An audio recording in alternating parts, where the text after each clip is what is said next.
दोसरा के ओरिया न तकबा दुल्हन के छोड़े ने ओने नाही झकबा वादा कर दोसरा के ओरिया न तकबा दुल्हन के छोड़े ने ओने नाही झकबा दाहिने हाथवा में लेके अपना सिंदूरवा ठीक तना मंगिया में अब त सिंदूरवा पूरा होई तबे नूर समिया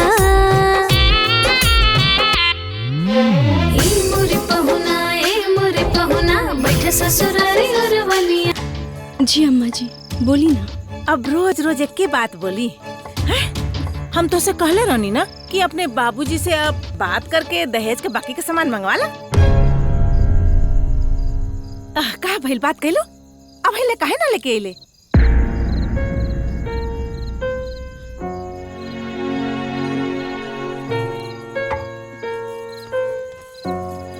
अम्मा जी बाबूजी तो सब कुछ दे देले बाड़े, अब बचली का बाटे?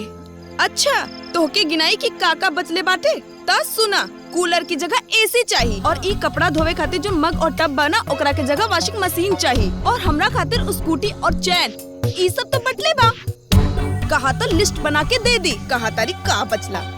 देखा दुल्हन, हमार बात कान खोल के सुन ला। अरे है कुलाना कानी ना चली। अपने बाप से कह दा कि दहेज का जितना सामान बाकी बा ना वो जल्दी जल्दी व्यवस्था करके लिया के दे दे। अम्मा जी समझे की कोशिश करी, बाबूजी के पूरा पैसा हमारे ब्याह में खर्चा हो गए और ऊपर से उनके ऊपर कर्जा भी चढ़ गए। हम के बाबूजी से बोले में संकोच लागत। अम्मा जी सुना, ये कुल नखराबाजी बंद करा और जौन हम कहत बाड़ी ना तौन सुना, ना तो गुस्सा में हमसे कोनो ऊंच नीच हो जाई ना तो हमरा के दोष मत दिए, समझ ली? चल सपा।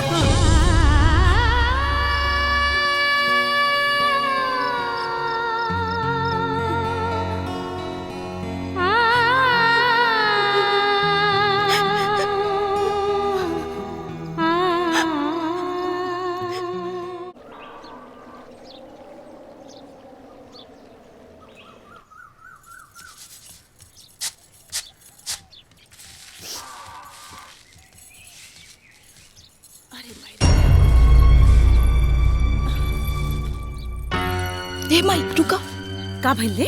हे माई वो देखा भाभी के झुमका कितना सुंदर बना, देखा।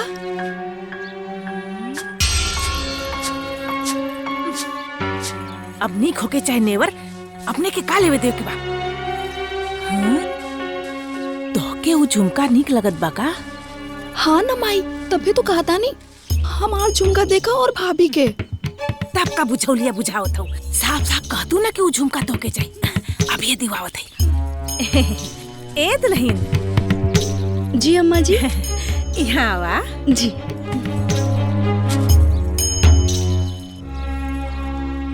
जी अम्मा जी। हई जन तोहर झुमकुआ बा ना, एकरा के श्वेता के दे दा। इनकरे कान में बहुत नीक लागी। लेकिन अम्मा जी हमार सब गहना तो पहले से ही सबके दिलवा देनी है। पहले बड़की दीदी के टॉप्स और फिर बुआ जी के। अब हमरा लगे सिर्फ यही बाटे, अगर हम यही दे दे तो फिर हम का पहना। और वैसे भी ये हमार सखी की निशानी बाटे, ये हम ना दे सकेनी।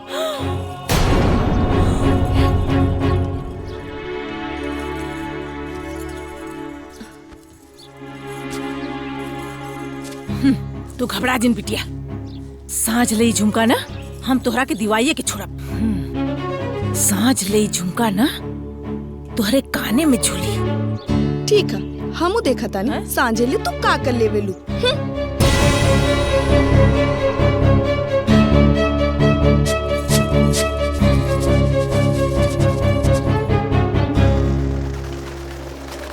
माई काहे बुलौले हो? अरे यही खातिन बोलौनी हाँ कि अपने मेहरारू के सहूर गुण सिखावा कि बड़ छोट के साथे कैसन व्यवहार कइल जाला। हैं भला बतावा हो, ई काल का आइल दुल्हन ऐसे जवाब सवाल करत बाड़ी? हैं अरे भइल का ह? अरे भैया हम भाभी से कहनी कि तहार झुमका हमके अच्छा लागता, हमके दे दा, तो वो सीधा मना कर देली, कहते कि हम ना दे, हमार सहेली की निशानी है। बस इतना सा बात? हम तोरा के अभी झुमका दिया होता नहीं। किरण, किरण जी तनी बाहर आवा। जी हमार छोटकी बहन तोरा से एगो सामान मंगलसिया और तू मना कर देलू है। तोरा के पता बना कि ई घर का सबसे प्यारी दुलारी है। देखी जी, बात झुमका के ना हा। जैसे हम अपन पूरा गहना दे सकेनी इहो दे देती। वो कहा ना, ई झुमका हमार सखी देले बा, ये उनकर हाथ के निशानी बाटे। ई हम ना दे सकेनी जी। देख लेला, सुन लेला, हाँ? अरे कैसन जवाब देत बाड़ी? झुमका अपने हाथ से निकलबू कि हम अपने हाथ से निकाली? सुनी जी, बात के समझी ना। हम कुल समझ गए। एगो पुरान कहावत था कि लात का भूत बात से ना मान ले। श्वेता, हम पकड़ा तनी, तू निकाल। देखा तनी कैसे रोकती है।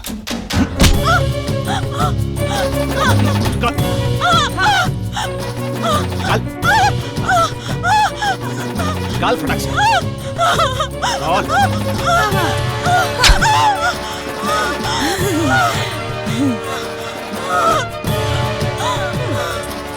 पकड़ा भैया।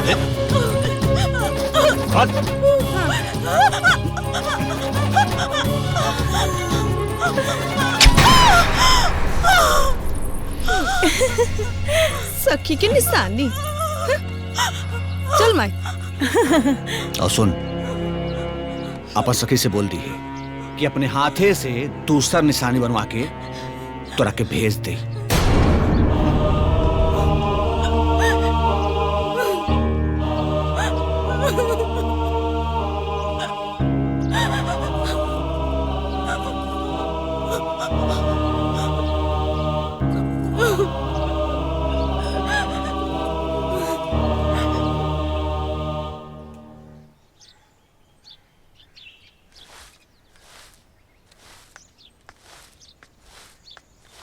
करे हरे, तू काहे के झाड़ू लगाओ थी रे? वो महारानी कहाँ बाड़ी? उ महारानी की तबीयत खराब बा, आराम करतानी। का भइल उनकरा के? उल्टी आवता, चक्कर आवता। ई नौटंकी कैले हुई। सुन, हाँ ऐसे समझ में न आई। जो जाके महसूस कर देना कि जाके डॉक्टर को बुला लिया होता। अब भैया दूध का दूध अब पानी का पानी हो जाई।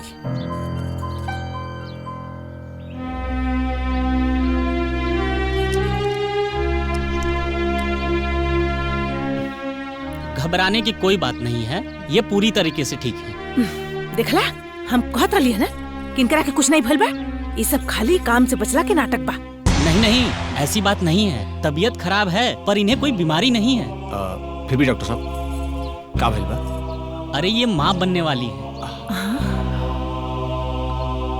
इन्हें बेड रेस्ट की जरूरत है। थोड़ा कमजोरी है, मैं दवा लिख देता हूँ, मंगवा लीजिए। जी, बाकी ध्यान दीजिए, सब सही हो जाएगा। ठीक है डॉक्टर साहब। डॉक्टर साहब, आई बाहर तो छोड़ता नहीं। हाँ माई, हम दवाई भी लेके आवता नहीं। हाँ हाँ, ठीक बा। कहो ए महारानी, कहो। अरे उतरता उतरत माई बनल जरूरी रहला का हो? आय? अरे इतना कवन जल्दी रहला माई बनला के? अरे हमार बेटा तो अभी ठीक से अपने पैर पर खड़ा भी ना भाई है। आ तू ओकरे कपारे पर इतना बड़ बोझा लाद देलू। अरे इतना बड़ा भार, इतना भारी भार हमार बेटा कैसे उठाई हो? है? अरे तोरे लाज शर्म ना लागल हो? है? कि 4 महीना ब्याह कैले ना भाई और यही हाल। चल सतवा।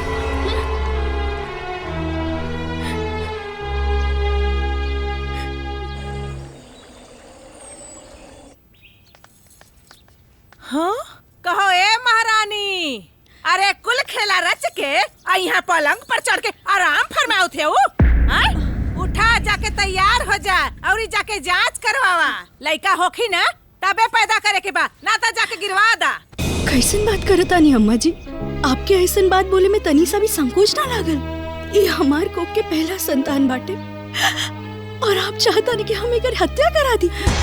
हम ऐसा ना कर सकेनी, चाहे लड़का हो के या लड़की, हम पैदा करब। हम माई बानी, कसाई ना। अच्छा बड़ा माई फैल है वो, हाँ? अरे अब ले दहेज के सामान तो मंगवाइबे न कैलू, हाँ? और ये बेटी पैदा करके हमरे बेटा के कपारे पर बोझा लदबू, हाँ? इज्जत से जाके तैयार हो जा, न तो हमसे बुरा क्यों न होई, कह देता नहीं। ज्यादा नाटक करे की जरूरत नहीं के, जल्दी से तैयार हो जा। आखिर बात के पतंगर बनाओ का जरूरत है तो के? अरे माई का चाव चाव होता माई का भइल? अरे का भइल रे, ये महारानी के कहत बड़ी कि जा जाके जांच करवावा, तो उल्टा हमरे के ज्ञान देत बड़ी, हाँ? कहत बड़ी कि जांच ना कराई। देखी जी, हम गर्भपात ना कराई, हम अपना हाथ से अपना संतान के ना मार सकेनी। रोवा समझाई ना अम्मा जी के। माई सही कहती है, जांच तो करवाई क्यों की? चल तैयार हो जाओ। देखी, हमके मजबूर मत करी, हम जांच ना कराई। चेक कैलस जांच ना करवाई, तैयार हो जाओ। तो हमरा के लतिया भी आवेला, जांच ना करवाई।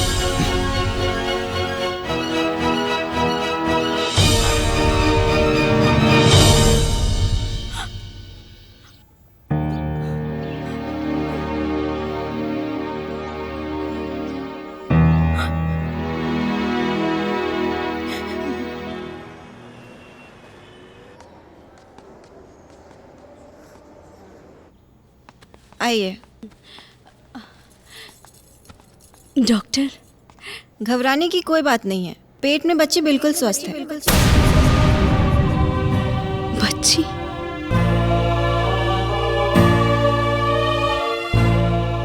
बच्ची?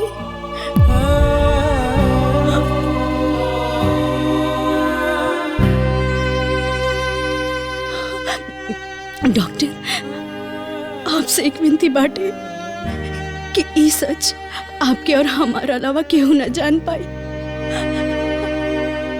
आप हमारे पति से झूठ बोलती कि हमारे पेट में बेटा बाटे, ना तो वो लोग ना हमारे बच्चे के हमारे कोख में ही मार दी। हमारे बच्चे की जान बचा ली डॉक्टर, हमारे बच्चे की जान बचा ली। हाँ वो तो ठीक है, लेकिन मैं झूठ कैसे बोलूंगी? डॉक्टर, केहू के जान बचावे खातिर कहल झूठ 100 सच के बराबर हो गेला डॉक्टर। अगर आप ही सच ना छुपाई तो हमार बच्ची ना बची, फिर हम अपन प्राण त्याग दे। हम पर दया करी डॉक्टर, हम पर दया करी, हमार बच्ची की जान बचा ले, हमार बच्ची की जान बचा ले। आज तो मैं छुपा लूंगी, लेकिन जब बच्ची पैदा होगी तब?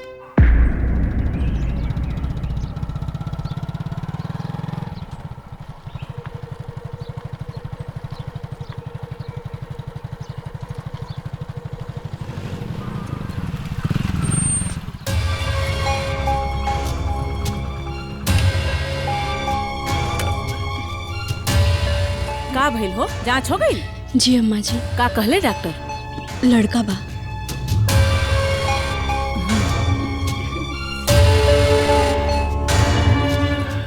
चला भाई, बहुत खुशी का बात है, अब हम दादा बन जाए। हाँ हाँ बाबूजी, और हम बुआ बन जाए। हाँ माई, अब तक ते खुश बाड़े ना?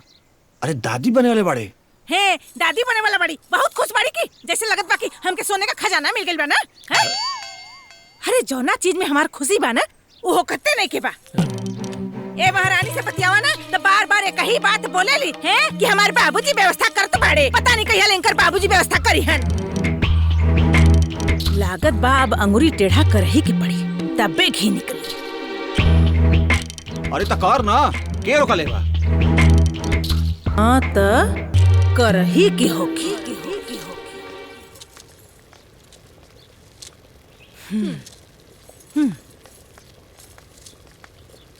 कहो ए महारानी, तहार बाप 1 महीना का टाइम मंगले रहल, 1 महीना तो पूरा हो गई, हैं? सासो ढकार ना लेलस, अरे दहेज तो दूर अपन सकलो तक ना दिखौलस, हैं? अम्मा जी, बात बात पे बाबूजी पे मत जाइल करी, उनकर जितना शक्ति रहे वो दे देनी। अगली बार जब व्यवस्था बनी तो दे दी है, कोनो कर्ज नहीं के खैले बानी। आय हो दादा, अरे हिनकर देखा हो, अरे हमरा से जबान लड़ावत पड़ी, हैं? उल्टा हमरे के भुकत पड़ी, हैं? अरे माई, इस सोचा तारी कि ऐसे बहका के चल जाए, और जब लड़का हो जाए तो हमनी के मुंह लग जाई, फिर दहेज दहेज रह जाई। सही कहत बड़ी दे, बाकी हम ऐसा ना होके दे। दहेज तो हम ले के मानब। हाँ।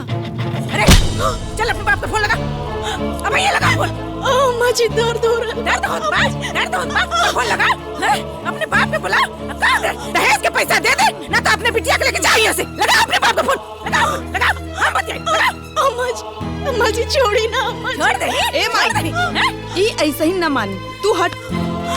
हम एकरा के बतावतानी कि एकरा के का करे कहा। चल हम तुके बतावतानी। जुबान लड़ेबे त हमरे माई से, हां जुबान लड़ेबे।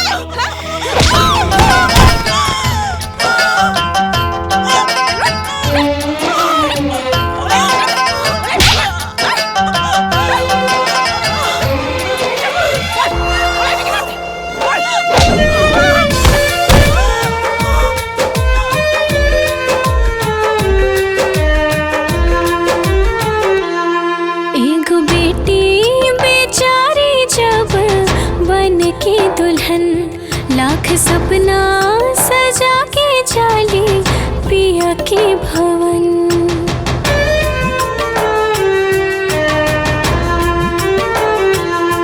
एगो बेटी बेचारी जब बन के दुल्हन, लाख सपना सजा के जाली पिया के भवन। खिलखिलाती कली मुरझा जाली हो, खिलखिलाती कली मुरझा जाली हो। जब कसाई के खूंटा बंधा जाली हो, जब कसाई के खूंटा बंधा जाली हो।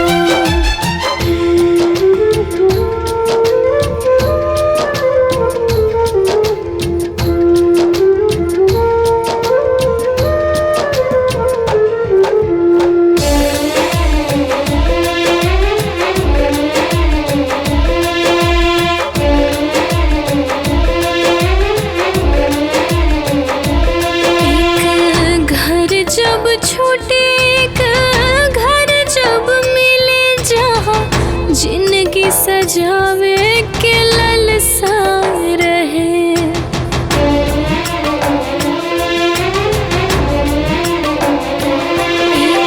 एक घर जब छूटे, एक घर जब मिले, जहाँ जिंदगी सजावे के ललसा रहे।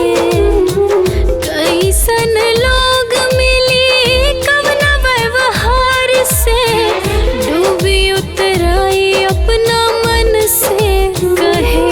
धन के लोभियन के हाथे मिटा जाली हो, धन के लोभियन के हाथे मिटा जाली हो। जब कसाई के खूंटा बंधा जाली हो, जब कसाई के खूंटा बंधा जाली हो।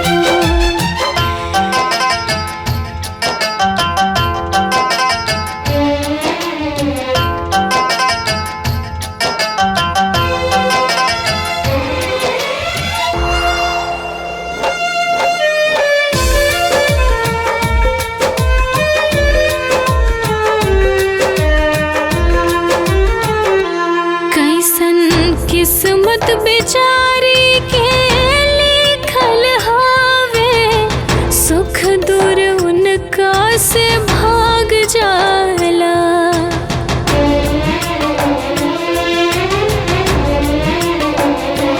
कैसन किस्मत बेचारी के लिखल हावे, सुख दूर उनका से भाग जाला।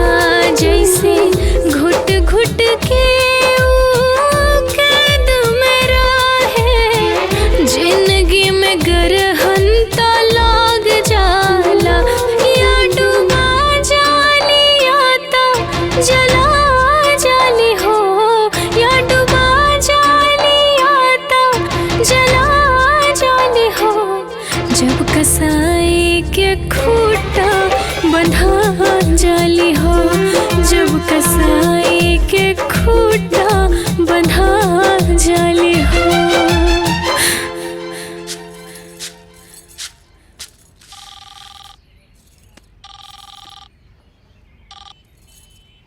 हेलो समधिन जी प्रणाम। हाँ प्रणाम प्रणाम। औरी रउआ बताई कैसे कैसे फोन करनिया, सब ठीक बा ना? हाँ सब ठीक है बाजी।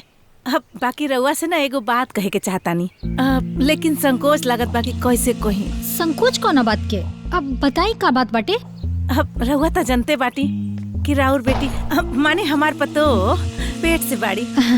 हाँ तो हम यह कह चाहत बाड़ी कि हमरे यहाँ ना पतो के डिलीवरी ना होखेला, माने सहबे ना करेला जी। तो हम चाहत रहनी कि रउआ अपने बिटिया के ना कुछ दिन खातिर अपना घरे बुला लेती तो अच्छा रही। अरे समधन जी रउआ तो हमार मुंह के बात छीन लेनी।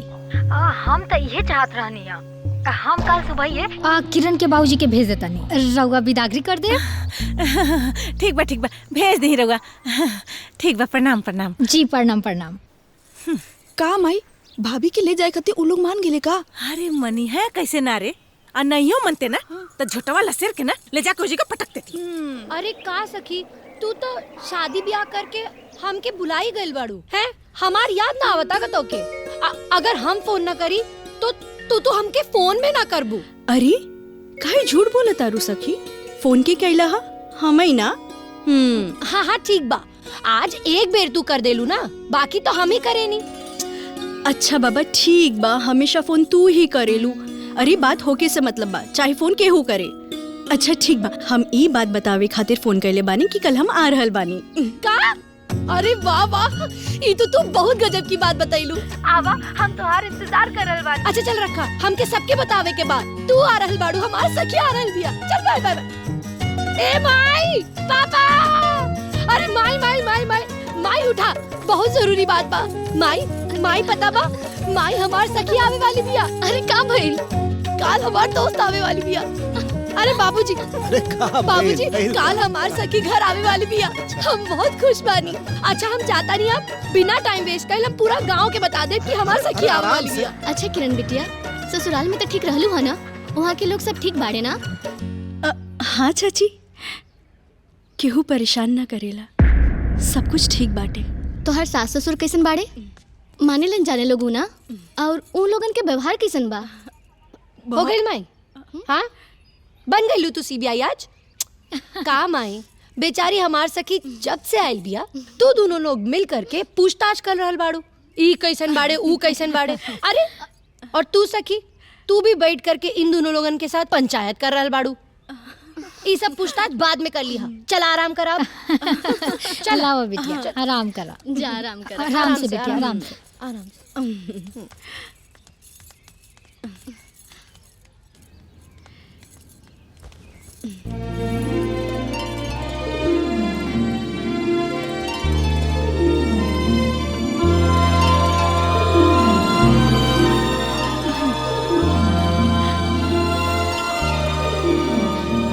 माई हाँ बेटा, ये सब कहा? अभी तक बच्चा पैदा ना भइल और खिलौने से पूरा घर भर आ गया। अरे बेटा ये सब अपन सखी से पूछा, उहे ये सब कैले बाड़ी। हाँ सखी, अब हमार सखी के बच्चा होके वाला बा। हमार सखी के बच्चा मतलब हमार बच्चा। बिन बिया है बच्चा, पहली कुछ भी बोलत रहेले। का मन चला। ए चाचा, ए चाची, सखी के पेट में बहुत तेज दर्द होता, हॉस्पिटल लेके जाए के पड़ी। ए जी जल्दी से गाड़ी के इंतजाम करी और बेटिया के हॉस्पिटल ले जाए के बाद। तैयार कर, हम अबे लेके आओ। चल चल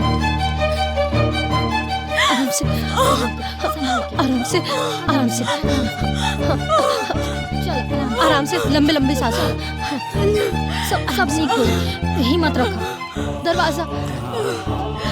ए चाची तू बैठावा। हाँ चला बैठावा, बैठावा जल्दी करा। आराम से बैठा।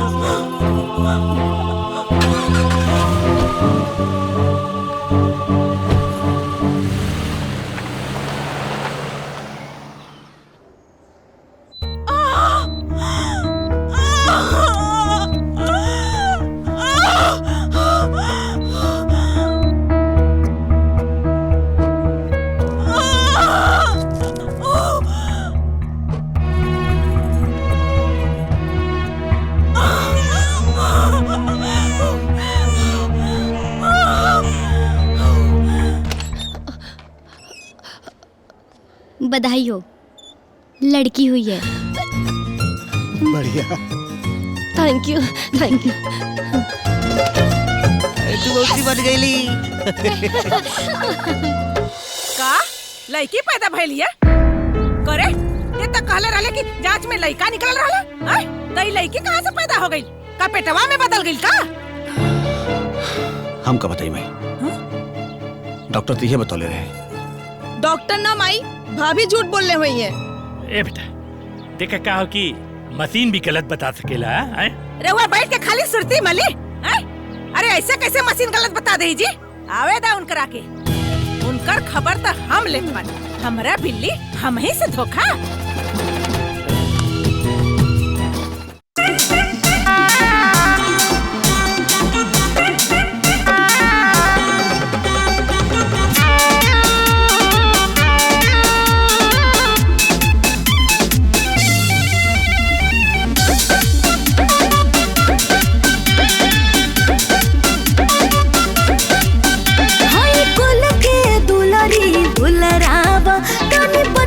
बचा के कोरा उठावा, अले ले ले ले, हाय कुल के दुलारी दुलरावा, तने बच के बचा के कोरा उठावा, इनके पल्ला में झुलावा, लेके अजरा में खेलावा,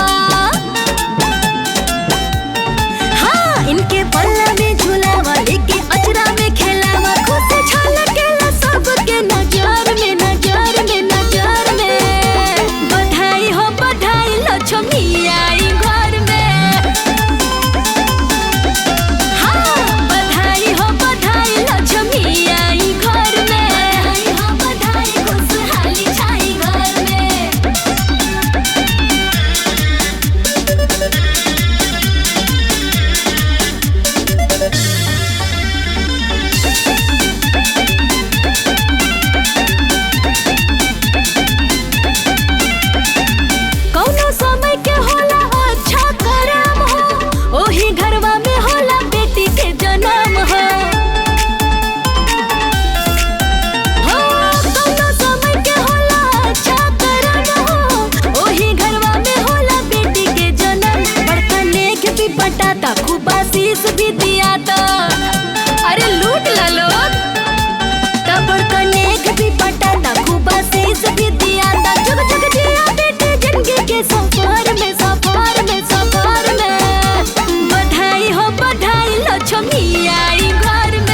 झूठ बोली? हाँ? पेटे में लड़की रहल हिय और ते लड़का बतौली? हम झूठ नहीं के बोली अम्मा जी, हमार विश्वास करी। ना माई, एकरा बात पर बिल्कुल विश्वास मत करिया। ये बहुत बड़ चालबाज बाड़ी। एके ना एकर गलती के सजा मिले ही के चाहिए, नहीं तो एकर मन बढ़ जाई, फिर कुछ और कांड करी। हाँ बाबूजी सही कहत बाड़े।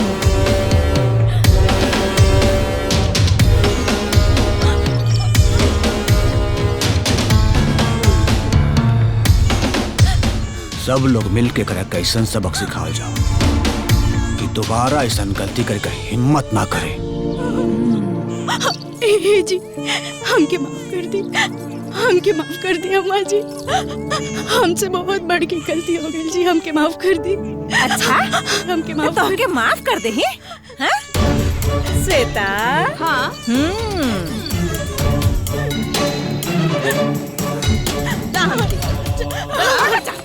ना दे बाबा हमारा जी, हमारा अम्मा जी हमके माफ कर दी।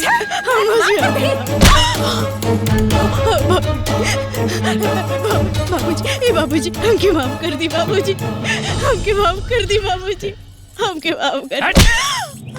माफी दे तेरा का माफी दे रे। माफी ते जौन गलती कैले बाड़े ओकर माफी नहीं खे।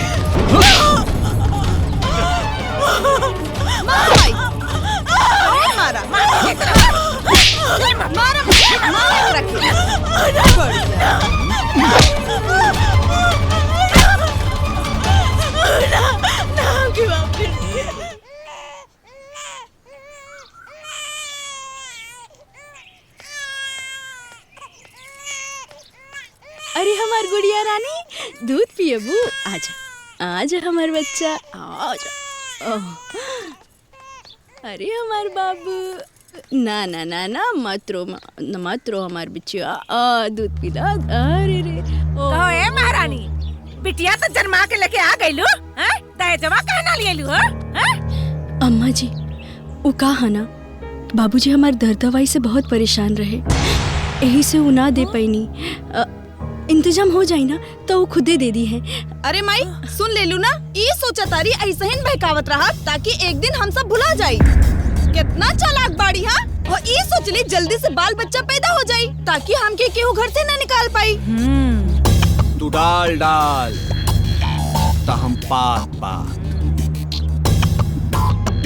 हम तो हर कुल चला के बुझत पानी। अब हमारा के दहेज ना 5 लाख रुपया चाहिए। एकर के पैदा करे बाड़ू ना,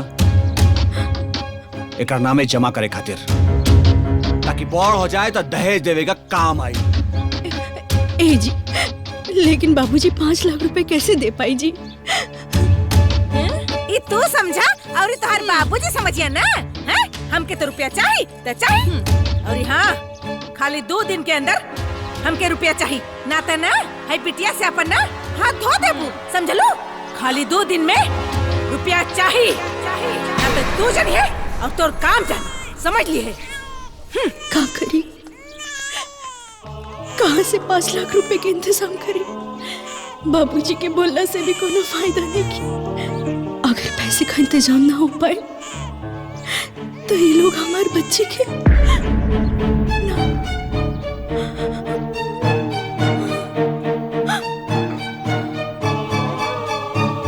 सखी,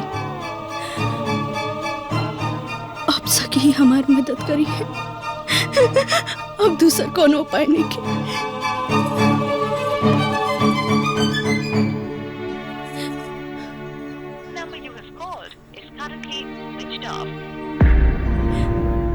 सखी के फोन स्विच ऑफ आ रहल बाटे, अब का करी?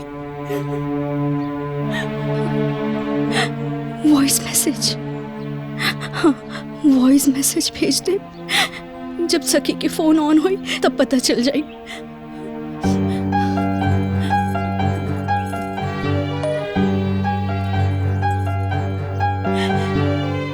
सखी हम बहुत परेशान बानी,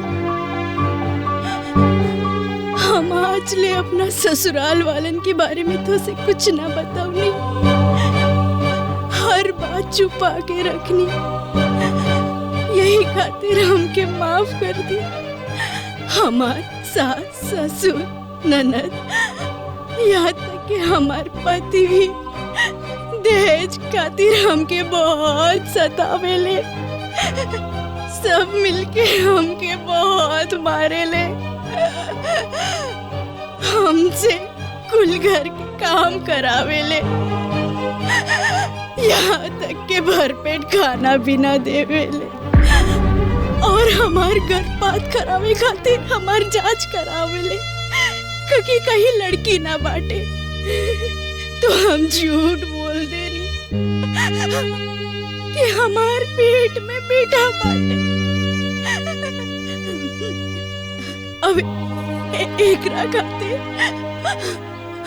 हमके बहुत मारेले और कहिले कि 5 लाख रुपए ले आके दे दा, ना तो हमार बच्ची के जान ले ली।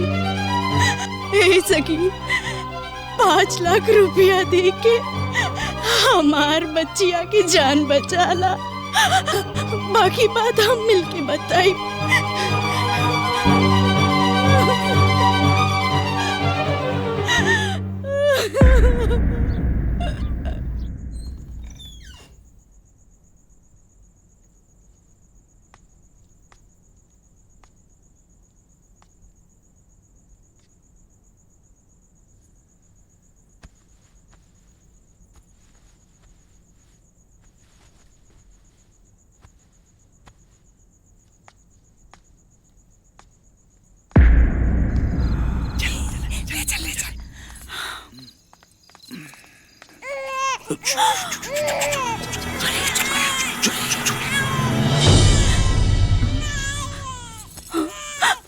हमार बच्ची। अम्मा जी, हमार बच्ची के लेके कहाँ जाता नहीं? लाई देखी कितना रोवत आनी। हम दूध पिला दे, लागत की भूखल दिया दिन। देखा तोहरा से कहल गईल रहल ना है कि एकरे नाम से 5 लाख रुपया जमा करवा दी है, उ तो तू ना करवाइलू है। अरे काल कहीं बड़ होगी, एकर ब्याह शादी करे के होगी तो दहेज कहाँ से दियाई हो है? यही से हमनी की एकरा के लेके जात बानी जा ठिकाने लगावे। न रही बस न बजी बस। लाई दी हमार बच्ची के, हमार बच्ची के दे दी। हम अपन बच्ची के ना दे। अम्मा जी ऐसा मत करी, हमार गलती की सजा ही मासूम बच्ची के ना दी। आप लोग रो लोग जवन भी कहीं ना हम 5 लाख रुपया भी दे दे। बाकी हमार बच्ची की कुछ मत करी। हमार गलती की सजा हमार बच्ची के ना दी। नहीं माई, एकरा पे 1% भी भरोसा मत करिया। ये बहुत बड़ी माया भी बाड़ी। साल भर से ही बचल दहेज लियाए के कहत बिया, बाकी अब ले दहेज ना आई। एकरे बात पर कौनो विश्वास करे का जरूरत नहीं के। ले चले भाई, जोन फैसला भइल बा उहे हुई। फैसला बिल्कुल ना बदली। और तो देखो तो बड़े रे, छीन लेके चल। बच्चा दे हमरा के। ना, हम अपन बिटिया के ना दे, चाहे कुछ हो जाए। हम देखा तो तू बच्चा कैसे रिश्त देत। देखी ना जी, ये बच्ची कितनी रोवतिया। हम पर ना तो ये बच्ची पे रहम खाई, रोवे भी थे कर बाप आई ना। अरे बाप तो बेटी के रक्षा को केला। बिल्कुल चुप। दे दे हमारे हाथ में बच्चा, नहीं तो बहुत बुरा हो जाए। चाहे हमारी जान काहे ना चली जाए, लेकिन हम अपन बिटिया के ना दे। हमें की कुछ ना हो के दे। ये हमारी बच्ची की दे दी। अरे चला लो बच्ची, कितना हुआ?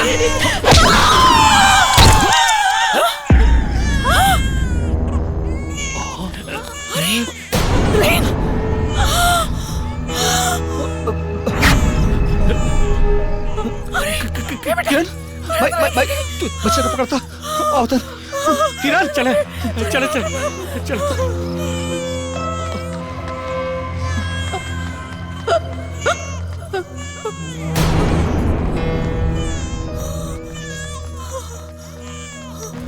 अरे बाप रे बाप।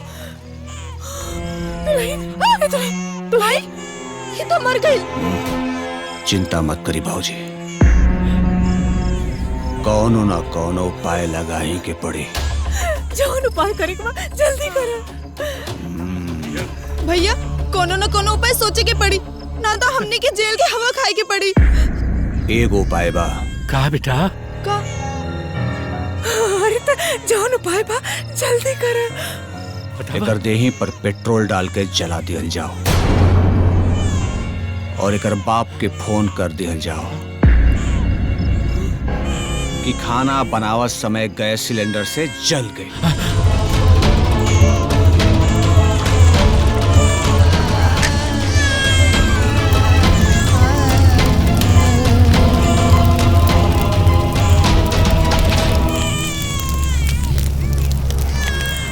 हे जी, आप समझे जी के फोन करके ना उनकरा से कह दी कि तोहार बिटिया खाना बनावे के समय जर गई। हाँ ठीक है समझ गेली, चुप रह।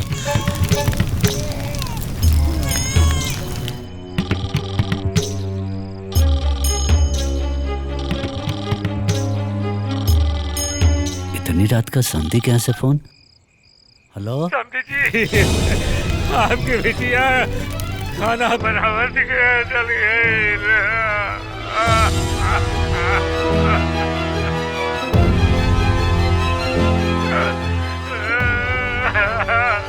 अपनी बचावे का बहुत कोशिश करनी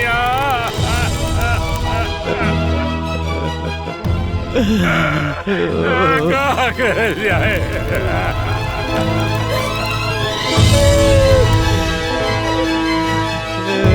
किरण कब आए? का बोल जी? केकर फोन रहा है? रउआ रोत काहे बानी? हमार किरण का बोल जी? का बोल किरण के? हम क्या बोले ना? हमसे बोलत काहे नहीं की? कहा बोल किरण के? हमार बेटी किरण ये दुनिया से चल गई।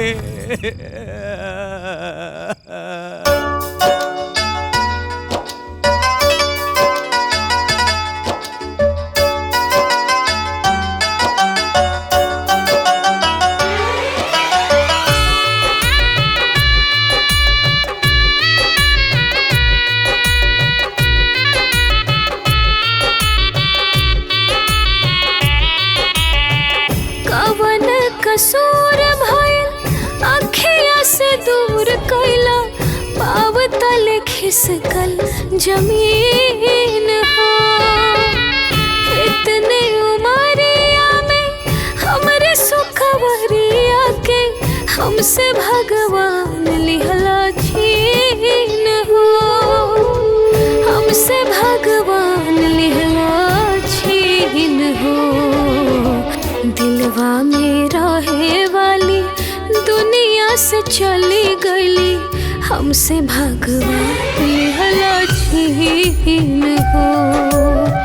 दिलवा में रहे वाली दुनिया से चली गई, हमसे भगवान लिहला छीन हो।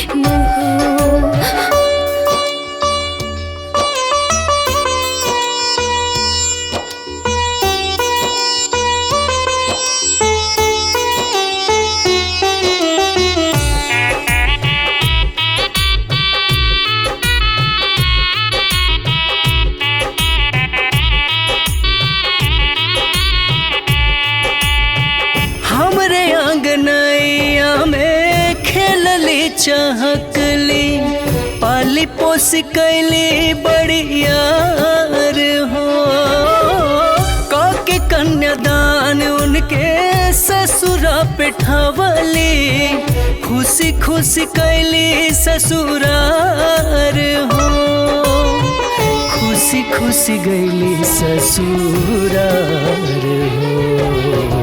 हमरा के छोड़ कहवा गईले मोर सहेलिया, देखे के मिलल ऐसन दिन हो। दिलवा में रहे वाली दुनिया से चली गईली, हमसे भगवान लिहला छीन हो।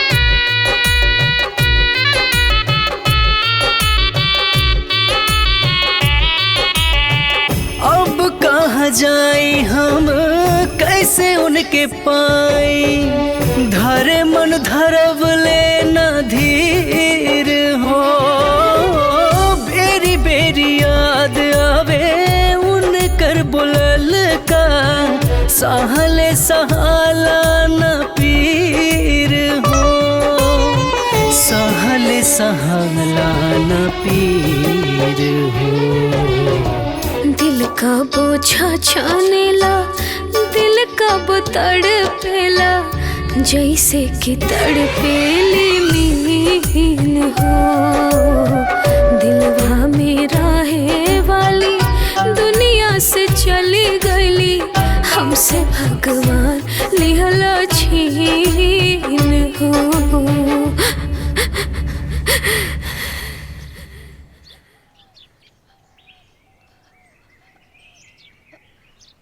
अम्मा जी, बाबूजी, जीजा जी, हम बच्ची के अपना साथ ले जाए चाहता नहीं। हम उनका अच्छा से पालन पोषण करब अपना खुद के हाथे से। प्लीज हमके दे दी। अरे ना ए बहनी, हम बच्चिया के ना दे। अरे गाँव पुर का कही हो कि मतरिया मर गई कि ददेवा पोतिया का ना पालन पोषण कर पौलस। हाँ बिटिया, हमने के बहुत बदनामी हुई। बच्चिया के ना ऐसे हमने के पास रहता। देखी हमरे भाभी की यही निशानी बाटे, एकरा के हमने से दूर ना करी। अम्मा जी, अम्मा जी, अम्मा जी प्लीज। हमार सखी तो हमके छोड़ के जा चुकल बाड़ी, लेकिन हमार सखी की आखिरी निशानी बा। हम रवा से विनती करा तानी, हमके बच्चे दे दी, ना तो हम जी ना पाए। हाँ समझन जी, ये बचिया एकरा के दे दी ना, न तो ये हरदम दुखी रही। हमने एगो बेटी के तक खोइए देनी सा, अब दूसर बेटी खोई के हिम्मत नहीं के। हाँ समधिन जी, वो सही कह रहल बिया। कम से कम ओकरा सहारे ते जी ली, ना तो ही रोते रोते मर जाए। वो सब तो ठीक बाटे, बाकी हमनी के कैसे जियल जाइब जा। माई, दूसर कभी दुख तकलीफ समझल जाला। अरे ले जाए दे। हाँ समझे जी, ले जाए दे, हमन के बाद में पहुंचा दे जाए। हाँ समझी जी, बड़ी कृपा होगी। अच्छा तो ठीक बा, बाकी जब हम कहब ना तब रउआ लोग पहुंचा जाइब जा।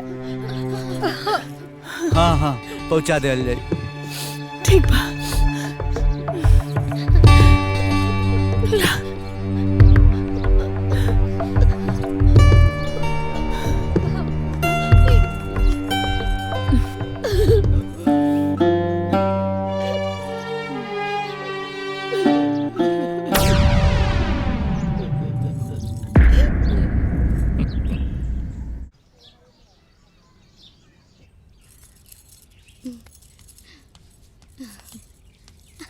माई, बच्ची के मीज के दूध पिला दी। हाँ ठीक बा। आजा आजा। बाबूजी, हम बियाह करल चाहतनी। हाँ बेटिया, तोहार बियाह तो होइबे करे। हम देखा ताकत बानी, अच्छा घर द्वार मिल जाई तो बियाह कई दे। ना बाबूजी, कोनो दूसर लड़का से ना, हमके सखी के पति से बियाह करे के बा।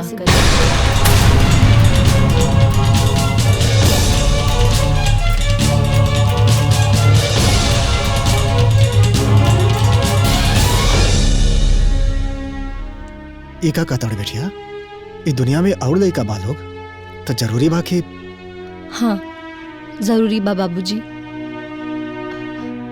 हम उनकरा से यही से बियाह करल चाहतानी ताकि हमार सखी के एक आखिरी निशानी उनकर बच्ची के माँ के प्यार दे पाई। ना तो केहू दोसर आई तो सौतेला व्यवहार करी, वो हमके मंजूर नहीं खे। बाकी बेटी, वो लोग मनी है तब ना? ना मनी है तो मुंह मांगा दहेज दे दिया। मान जाई है। समझी जी, पाहुन का कहीं ना कहीं तो बियाह करबे कर ले, तो काहे ना हमने के ए बेटी से कर लेता नहीं अच्छे रही, राउर के पतो मिल जाए अब बचिया के माई। बात तो तू सही है कहत बड़ा। अब संकोच ना करी, आप बस हाँ करी। लेन देन में कोनो कमी ना करब, आप जैसन चाहब वैसने होखी। हाँ, हमने के यही इच्छा बा कि हमने के बिटिया घर में आ जाई, तब बचिया के दुलार प्यार मिल जाए। का हो तोहार का विचार बा? समधी जी ठीक है कहत बाड़ी जी, कम से कम लड़की तो जानल सुनल मिल जाई। हाँ कर दी ना बाबूजी, भाभी बहुत सुंदर भी तो बाड़ी।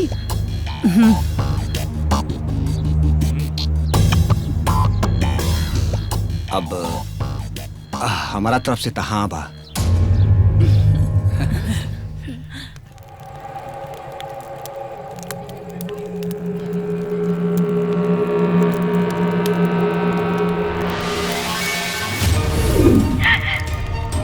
सखी, हम बहुत परेशान बानी। हम आज ले अपना ससुराल वालन के बारे में तो से कुछ ना बताऊनी। हमार सास ससुर ननद, यहाँ तक कि हमार पति भी दहेज खातिर हमके बहुत सतावेले। सब मिलके हमके बहुत मारेले। हमसे कुल घर काम करावेले और कहीं ले कि 5 लाख रुपए ले आके देता, ना तो हमार बच्ची के जान ले ली। हे सकी, 5 लाख रुपया दे के हमार बचिया के जान बचाला। बाकी बात हम मिलके बताई।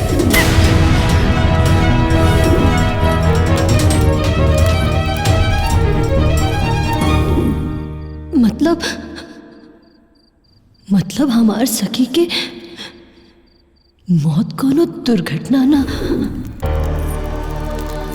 बल्कि सोची समझी साजिश रहे। ओकर हत्या भइला।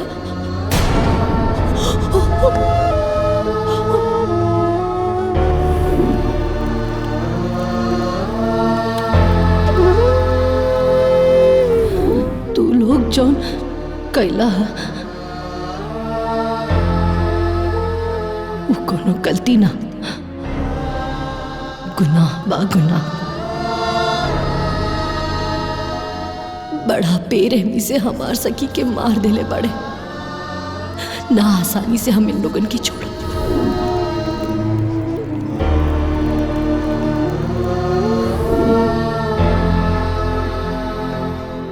ये लोग तो पे बहुत अत्याचार कइले ना, बड़ा बेरहमी से तो के मरले। हम तो से हमनी के दोस्ती के सौगन खा के कहता नहीं कि वो लोग जौन तो पे अत्याचार कइले हैं,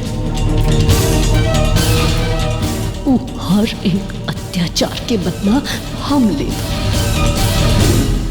हर एक चोट, हर एक मार, हर एक पीड़ा, हर एक दर्द के बदला हम ले। वो लोग के ऐसन हश्र करब हम कि वो लोग हमरा से अपन जान के भीख मंगी।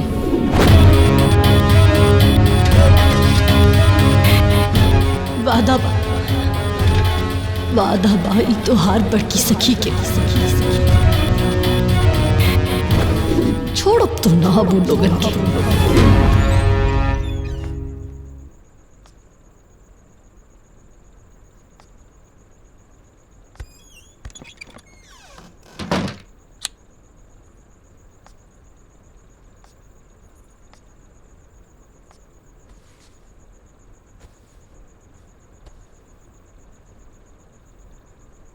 देखा आभा, तू सच में बहुत खूबसूरत बड़ो। हम तोरा के बहुत पहले से पसंद करीला। जब तोरा के हम पहली बार अपन शादी में देखली तब से तोरा के हम पसंद करे लगली। लेकिन का करती, हमार ब्याह तोहार सखी से तय हो गए रहल। हम चाह के भी कुछ न कर सकत रहली।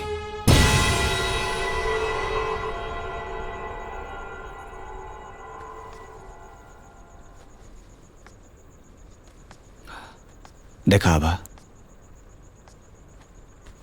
एक बात कही, अगर हमार ब्याह तोहर सहेली से तय ना भी रहत ना तो हम तोहरे से ब्याह करती। अगर हमार सखी के कोनो भी तरीके के तकलीफ होखे तो राउर खैर नहीं के।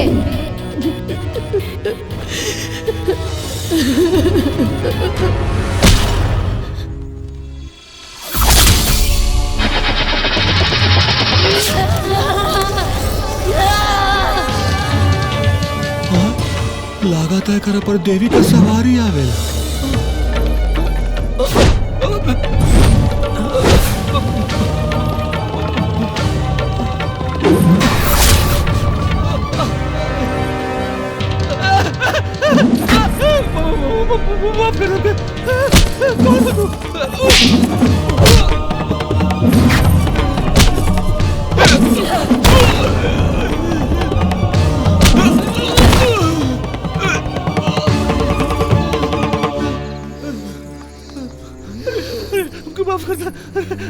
हमके छोड़ता, हमके छोड़ता, हमके माफ करता।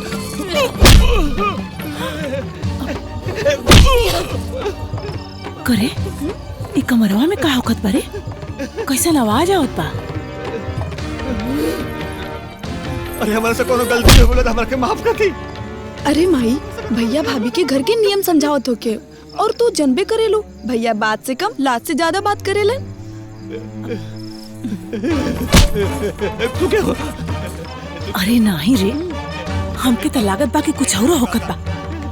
अरे दुल्हनिया लागत बा कि अपन तरीका समझावत बिया, वो लाते से। हमके माफ कर दे। अरे माई, तू जाए दे ना, भैया भाभी आपस में समझ ले। चल।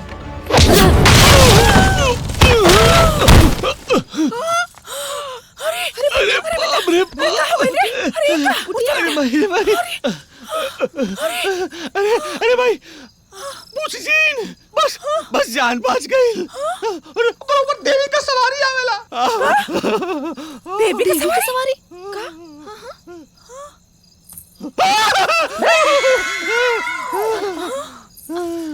अरे ई का भइल? सब कुछ करके पूछा थोड़ा कुछ भाई ला का? कुछ ना, आप ठीक बाड़ी? एकदम ठीक, कुछ ना, हम ठीक बानी, एकदम ठीक। ठीक बानी ना, फिर आई सूती चल के का कर रहल बानी आप? ना ना ना, एकदम ना, बिल्कुल। बाबूजी की तबीयत खराब बना, उनका साथे क्यों चाहिए ना, तो उनका देखभाल का खातिर हम उनका साथे सुता। अच्छा ठीक बा, तो अम्मा जी रवाए हमरा साथे सो जाए, काहे कि हमके अकेले नींद ना आवता। अरे ना दुल्हन, हमके अकेले ही सुते का आदत बा। अरे सुतवा, तू जा सूत जा भाभी के संगे। हाँ। अरे ना भाभी, हमके केहू के साथे सूते में डर लगता, आप अकेले सूत जाई ना। हाँ दुल्हन, जा सूत जा। ठीक बा। अरे बच्चा, चल चल हमारे कमरे में चल।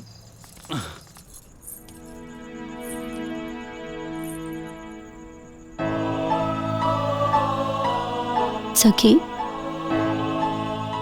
तू देख लो ना हम का कहीं नहीं। ये तो बस शुरुआत रहे, तू देखत जा। एक एक करके हम हर एक इंसान से तोहरा ऊपर कईल अत्याचार के बदला लेब। हर एक के साथ वैसे नहीं करब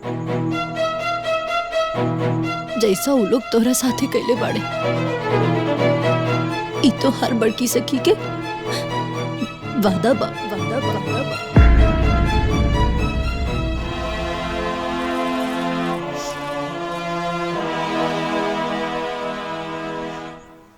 श्वेता के माई जरा बहुरिया तो दिखाई। सुनले बानी राउर बहुरिया बहुत सुंदर बिया। हाँ सिला कमाई कहत रहलिया पतोहिया बड़ी सुंदर बिया तनी दिखाई ना पतोहिया के।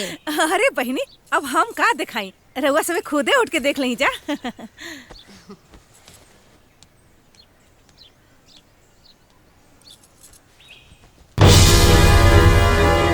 अरे बाप रे बाप।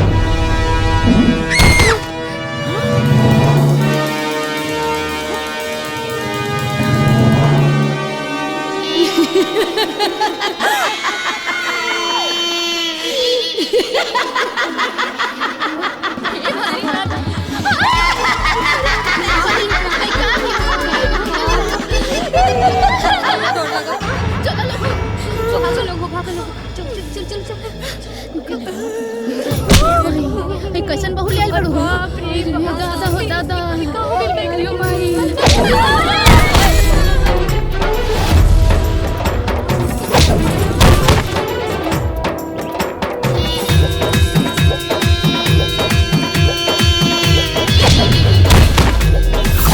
जैसे तूने है सताया तू सताया जाएगा, तेरा हर एक खेल दोहराया जाएगा। जैसे तूने है सताया तू सताया जाएगा, तेरा हर एक खेल दोहराया जाएगा। है दिल में अंगारे मेरी आंखों में है खून, छीन लूंगी तुझसे अब तेरा हर सुकून, मेरे क्रोध की अग्नि में जल के।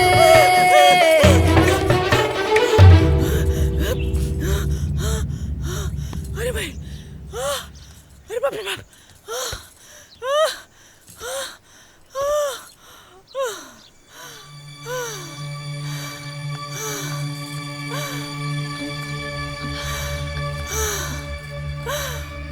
अम्मा जी का भइल अम्मा जी, का भइल रउआ ऐसन हाफत काहे बानी? कुछ ना दुल्हन, अरे कुछ ना केवल वो कहा था कि गर्मी लगत बा। अच्छा हम रउआ खातिर पानी लेके आवत हनी। अरे नहीं दुल्हन, हमके पानी नहीं कुछ नहीं चाहिए। तुझा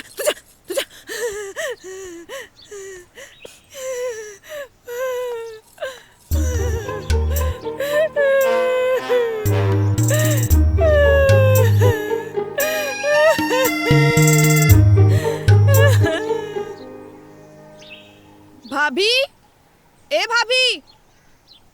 हाँ बच्ची का भइल? भाभी हमके चाय बना के लाके दे दा, हमरे सर में बहुत दर्द बा। ठीक बात, चाय बना के हम रख ले बानी किचन में, जाए जाके खुद से छान के पी ली। अरे भाभी रउआ के तन को संकोच नहीं के लागत हा? अरे हम तहां ननद बानी और रउआ के तन को लाज शर्म नहीं के। जाके हमके चाय छान ला के दा जा।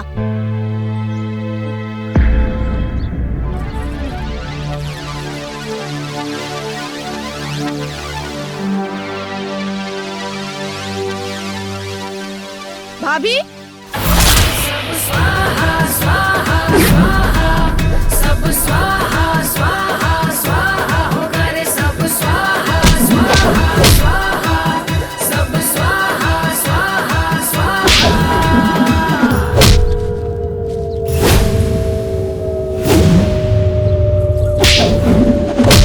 दादा दिन ताकत ता दिन ताकत तक न लगन, दादा दिन ताकत ता दिन ताकत तक न लगन।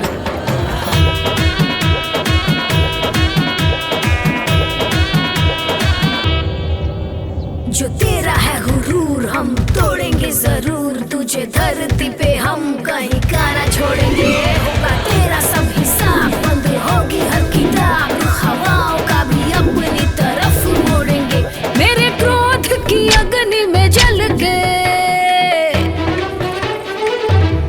ई झुमका हमार सखी देले बा, ई उनकर हाथ के निशानी बाटे, ई हम ना दे सकेनी जी। होगा रे सब स्वाहा स्वाहा स्वाहा।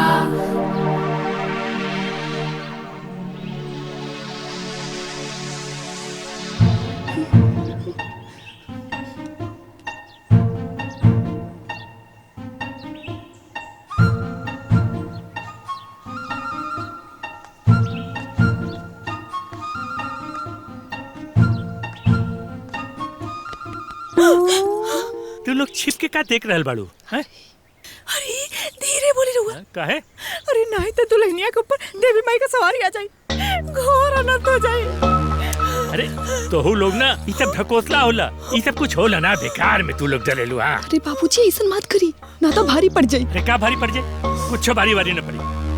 हम दिखावत तू लोग। बहू, ए बहू। जी बाबूजी। हे बेटा तनी गिलास पानी लेके आवा। जी बाबूजी। बेकार में डरावेलू, ये सब कुछ होला ना, समझ लो ना। और के कैसे का करल जाला ठीक से उस सब मंत्र हम जानी ला, चिंता करे नहीं बेकार में।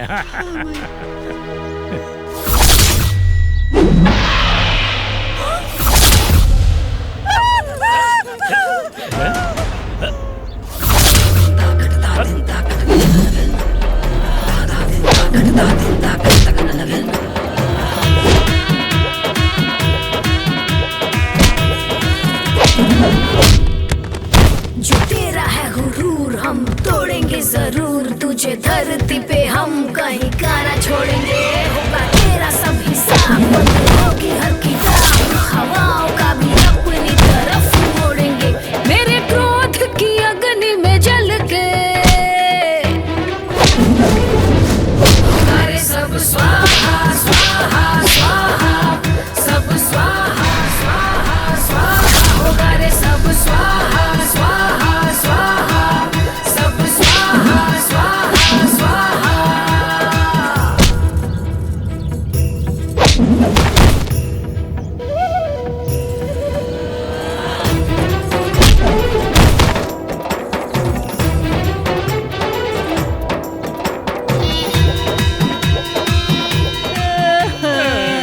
अरे मेरी माई, हे जी हमार बात सुनी सबे। अरे एकर कोनो न कोनो उपाय करे के होई।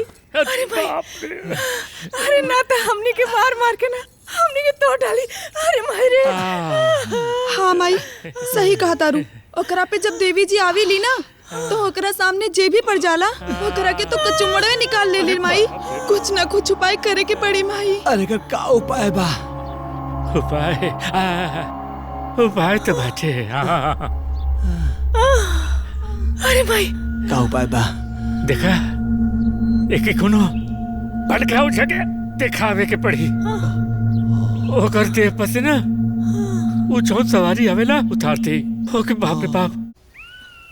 बाबा हमनी के बचा लही बाबा। बाबा हमनी के पता, हमनी के जान के दुश्मन भइल बिया बाबा। अरे ओकरे ऊपर देवी का सवारी आवले बाबा, और जो सवारी आवले ना तो हमनी के खूब मारले बाबा। सब पता बा हमरा के, सब पता बा। वो देवी जी ना, ओकरा पर प्रेत आत्मा के वास बा। प्रेत आत्मा? हाँ प्रेत आत्मा, वहे आत्मा जेकर हत्या भइल रहे। अब उ तहनी के ना छोड़ी। ऐसा मत कही। ना बाबा, करो तरीका से भी वो आत्मा के हमनी के घर से निकाल दे बाबा। आई तो हमनी के जीवन मुश्किल कर देले बिया बाबा। हाँ बाबा। रउआ चिंता जिन करी, हम अपन क्रिया से डाकनी शाकनी भूत पिशाचनी सब भगा दिला। अमावस के दिन आके हवन करा के हम सब ठीक कर दे। हम ओम ऐं ह्रीं क्लीं चामुंडा स्वाहा। बाबा जय बाबा की, बाबा की जय हो। जय काली।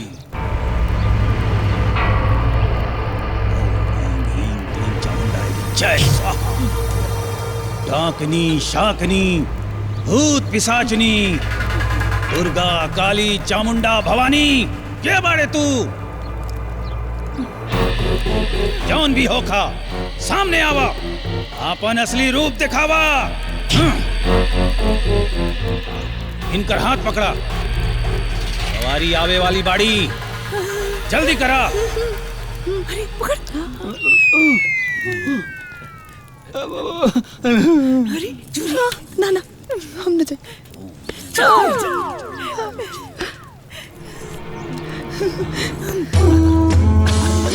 अब बतावा ये बड़े थे और यहाँ काहे आयल बड़े, और ये परिवार के काहे परेशान कर रहल बाड़े?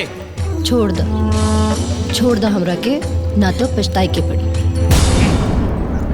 ना छोड़ा। आज तोहरा के पता चली कि कौने ओझा से पाला पड़ल बा। जल्दी बताओ, ना तो हम तोहरा के भस्म कर दे। अब बताओ।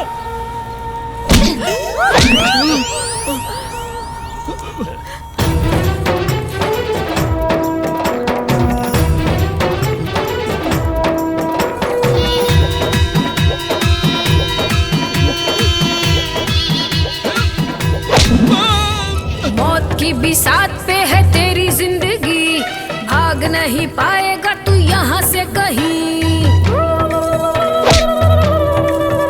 अरे मौत की बिसात पे है तेरी जिंदगी, भाग नहीं पाएगा तू यहाँ से कहीं।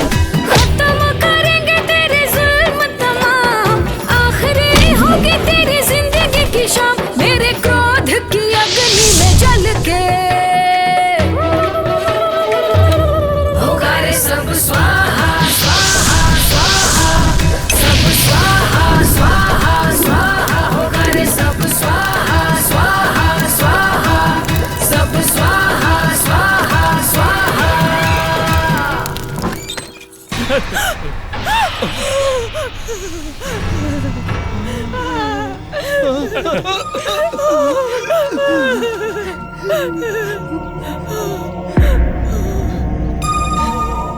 अरे ए जी, अम्मा जी, बाबूजी, ननद जी, ई रवा लोग एजा काहे लुकाइल बड़े? दुल्हन, वो कहा ना कि तोहरे ऊपर देवी माई के सवारी आवेली ना, तो वही डर के मारे हमने के एजा लुकाइल बानी जा। डरा के? केकरा से डरा के? ना भाभी जी, जब रउआ पे देवी जी आवेली ना तो तहर विकराल रूप हो जाला, तब केहू भी डरा जाई ना। और ऊपर से पटक के मारे बू। अरे ए बहू, हमने के इतना मरले बाड़ू कि तोरा के देखते हमने के पसीना छूटे लगेला। अरे ऐसन कोनो बात नहीं के बाबूजी, हमनी भी तो इंसान है बानी ना। रवा लोग बाहर आई। ना ठीक है ठीक है ना ना ना, हम ना मारब। आई ना बाहर आई, हम सब बतावा तनी। आई चलो बताई, हमने के पता नहीं क्या करी हमने के साथ ही। चलो चल चलो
हाँ दुल्हन, कहा बताओ कि चाहता रहूं?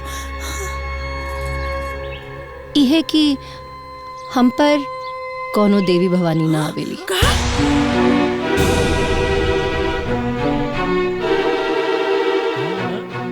वो सब का रहे?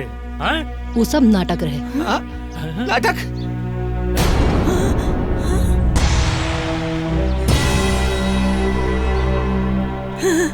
दही नाटक कैला के कौन जरूरत रहे?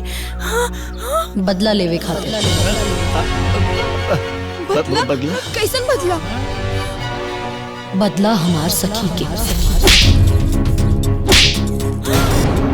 बदला जो तो लोग हमार सखी पे प्रताड़ना कैले। बदला हमार सखी के हत्या के। झूठ, सब सासा झूठ। अरे दुल्हन, अरे उनकर हत्या तो ना भई रहे। अरे उता आग लगला से जहर के मर गई रहनी ना। बस अब बस हो गई। हमके सब सच मालूम बा। हमार सखी मरे से पहले हमरा के वॉइस नोट भेज देले रही। चलो तू लोग के भी हम सच बता देता नहीं। ईला सुन लो। यहाँ तक कि हमारे पति भी दहेज खातिर हमके बहुत सतावेले, सब मिलके हमके बहुत मारेले।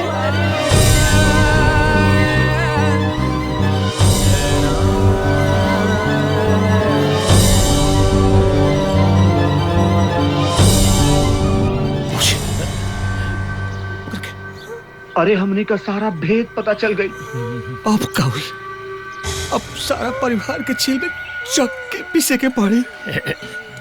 तू लोग बिल्कुल मत घबरा, हमने रखे उपाय बा। यार देखा, ये राज खाली ओकरा के मालूम बा, समझ लू ना। हमनी के 4 जन बानी, वो अकेले पिया। चल कर ओकर गर्दन दबा दिया जाए, ओकर राज कोई के पता न चले। ओकर काम भी तमाम और राज भी तमाम। चलो चलो।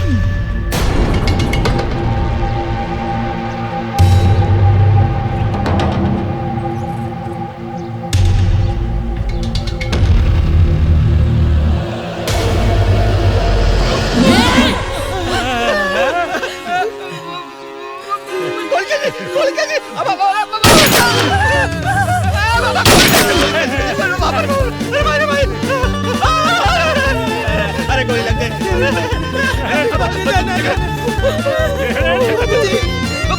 चला ये जाके बैठा लाइन में बैठा। अरे माफ कर दे। गोली बच लिया गोली बच लिया हमने को माफ कर दे। हमरा से बहुत बड़ गलती हो गई। हमने की माफ कर दे। अरे माफ कर दे। हमने का परिवार है जना, हमने के माफ कर दे। माफ कर दी, ठीक बा। तू लोगन के माफी चाहिए ना, हम कर दे माफ। बस जल्दी जल्दी तू लोग अपन गुनाह कबूल कर ला और सच सच बता दा तू लोग का कहले बड़ा हमार सखी साथे।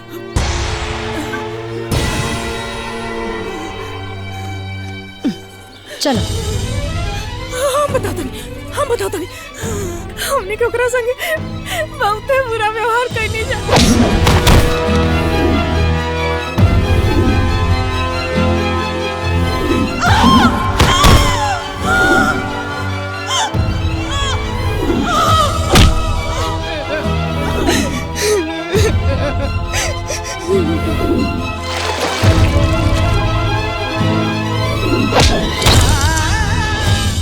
हमके माफ कर दे। हम अपने माई बहन और बाबूजी के चक्कर में आके सब गलती कर दी है। हमके माफ कर दे। हमके माफ कर दे। ये लोग के बहकावे में आके हम ही सब कर देली। हम बहू पर हाथ उठा देली। हम न चाहत रही, हमके तो खाली पैसा चाहत रहे। साहब कितना बेराम बाड़ा सा, चंद रुपया खातिर हमरे बेटी जो उनका परिवार रहे, इतना बेरामी से मार देने को। हाँ दरोगा साहब, ऐसा दरिंदा अपराधियन के सख्त से सख्त सजा मिले के चाहिए, नहीं तो समाज में गलत संदेश चाहिए और ये देखा देखी लोगन के हौसला बढ़ी, इससे समाज में अपराध और बढ़ी। आप लोग चिंता ना करिए, अपराध पे नियंत्रण रखे खातिर सरकार हमनी के नियुक्ति कैले बा। उन्हनी पे सख्त कार्रवाई करब। हवलदार जी साहब, गाड़ी निकाल। जी चली, रउआ लोग गाड़ी में बैठी।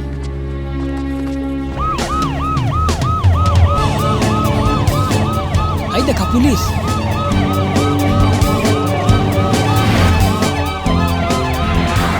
क्या करे घरे जात हुआ ऐसा?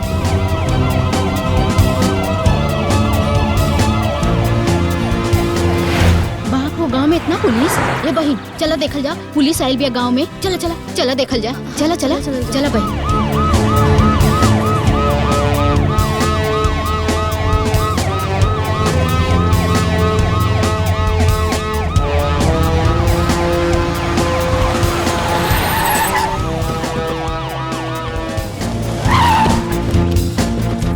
चलो आओ।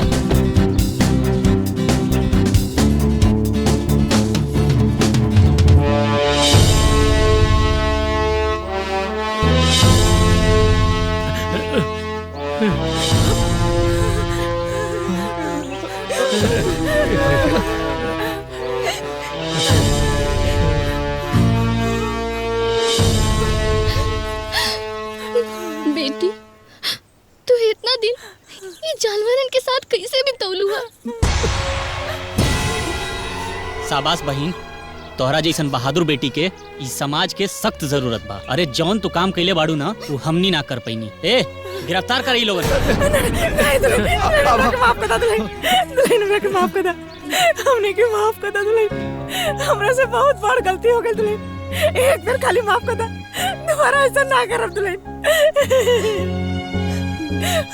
का तू लोगन के माफी मांगे से या फिर हमार माफ कर देला से हमार सखी वापस आ जाए? ना नो, यही से हम तो लोगन के माफ ना कर सके। भाई साहब आप लोग देखिए, हमने के माफ कर दी। हम हाथ जोड़ के आप सबसे माफी मांगते ही, आइंदा ना हुई तो कुछ बोला बोला। हाँ, इंस्पेक्टर साहब वो अपने आप छत से नीचे गिर गए, हमने कुछ ना कह लीजिए। हाँ, हम सच कहा था इंस्पेक्टर साहब। हाँ भाभी, हमने के माफ कर दा ना भाभी, हमने के माफ कर दा, हमने के माफ कर दा दुल्हन। एक फैसला अदालत करी। ए गिरफ्तार करें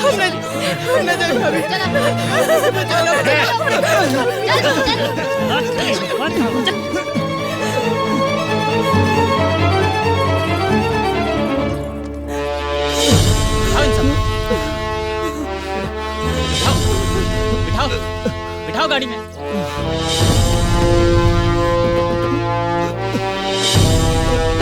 बिठाओ सबको।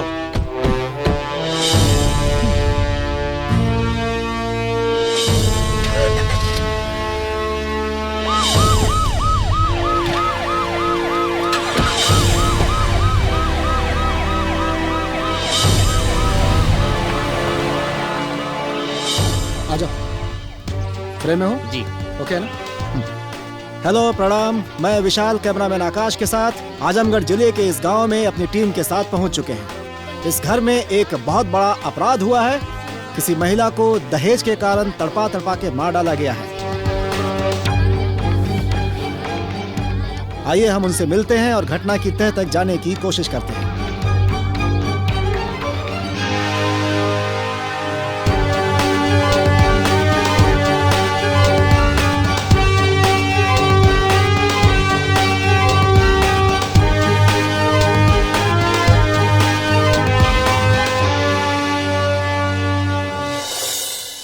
अच्छा, क्या आप बता सकती हैं इस तरह महिला उत्पीड़न और उनकी हत्या के पीछे सबसे बड़ा दोष किनका है? समाज में फैली कुप्रथा और कुरीतियों का। आप सब यकीन मानिए मेरा, समाज में दहेज के लिए महिलाओं पर अत्याचार करने वाली, उत्पीड़न करने वाली कोई और नहीं होती, बल्कि औरत ही होती है। आखिर क्यों एक औरत दूसरी औरत का दर्द नहीं समझ पाती? आखिर क्या गलती थी मेरी सखी की? उसने क्या गलत किया था?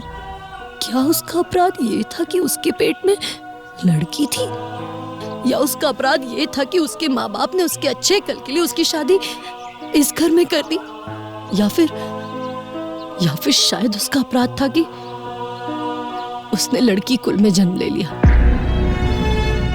पर ये कहानी सिर्फ मेरी सखी की नहीं है। ऐसी कितनी लड़कियां समाज में हर रोज जो यह सब झेल रही है। एक लड़की अपना सब कुछ छोड़कर जिस घर में पैदा होती है, जहां बड़ी होती है, पढ़ती लिखती रहती है, वो घर का बलिदान देकर अपने माँ बाप, भाई बहन, रिश्तेदार सबको छोड़कर के आती एक दूसरे घर को बसाने के लिए, और फिर उसके बलिदान का ये इनाम देते कि उसे बेरहमी से मार दिया जाता है, उसकी हत्या कर दी जाती है। और ये सब किस लिए? बस कुछ दहेज के लिए। मैं बस यही कहना चाहती हूँ आप सबसे कि अगर हम अपने घर में अपनी बहू बेटियों को बचा कर रखना चाहते हैं तो समाज में ये दहेज प्रथा, जो कि महामारी से भी बदतर है, उसे खत्म करना होगा। अगर हमने समय रहते इस दहेज प्रथा को खत्म ना किया तो ये एक दिन हम सबको खत्म कर देगी। आज जो मेरी सखी के साथ हुआ वो कल को किसी के भी साथ हो सकता है। आपके साथ हो सकता है या आपके साथ हो सकता है। इसलिए हमें अपने आप को और अपने समाज को इस महामारी से बचाने के लिए एक साथ होकर आना होगा आगे। बस इतना ही कहना चाहती हूँ।